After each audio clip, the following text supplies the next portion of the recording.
Wow. All of a sudden, a debate broke out. Okay.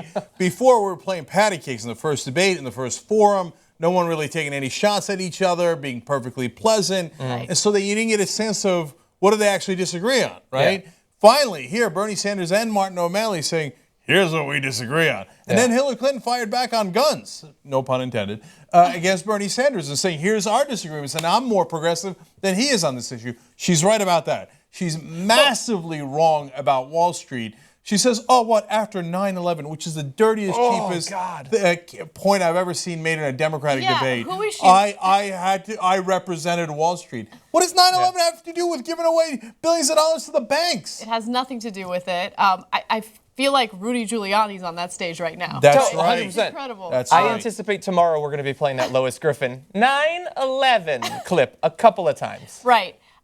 You know, even though Hillary is stronger on the gun issue, I have to say Bernie did a pretty good job navigating that disagreement. So I don't think that he really lost in that situation. And even after the gun debate, they went right back to the regulating the bank situation. So, well, that was the best use of social media I've seen in any debate. Yes. When CBS used a tweet about what had already happened in an earlier part of the debate as a follow-up question. Yeah. So what we were all thinking, which is, why did you just mention 9/11 in the context of regulating the banks? As somebody on Twitter said it, CBS used it. Perfect. It would have only been better if they used one of our tweets. Usually the social media is used to ask the questions the moderators wanted to ask anyway. Right. Yeah. Right? And frame it in a way so they say, oh, I didn't say it. I got this from Facebook or Twitter. This was exactly how you're supposed to use social media. Nice job, CBS. And Hillary's answer to that tweet was, I'm really sorry that you thought that I was exploiting 9/11 to answer that question. But let me tell you something. I worked really closely with Wall Street, to help them recover after 9/11. Yeah. What?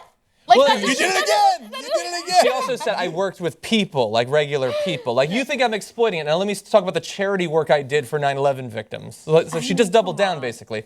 But overall, I would say that tweet that they showed, that is probably the best instance of something approximating real journalism that we've seen in all of these debates, either on the Democratic or on the Republican side. And how appropriate that it comes from the actual people instead of the so-called journalists. But again, here I'm giving credit to the journalists at CBS for reading that and sharing that with the audience and asking a good, tough follow-up through that tweet. If that had happened in the Republican debate, half the candidates would have walked off the stage, I think. Yeah, they would have been so protest. mad. How dare you? How dare you with that gotcha question from Twitter, which got me. Yeah. Right? Yeah. So, okay, now, look, overall on the big bank debate, I think Hillary Clinton took some real blows here. She's got partisans on her side in the room. No matter what she says, they applaud, right? Yeah. But the applause is fake.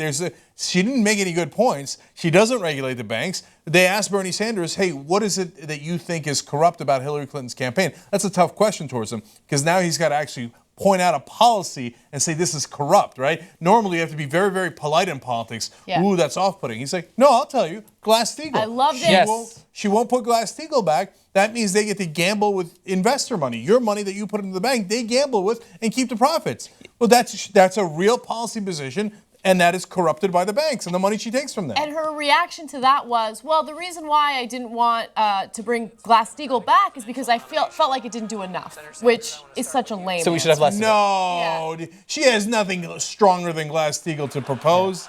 Nonsense.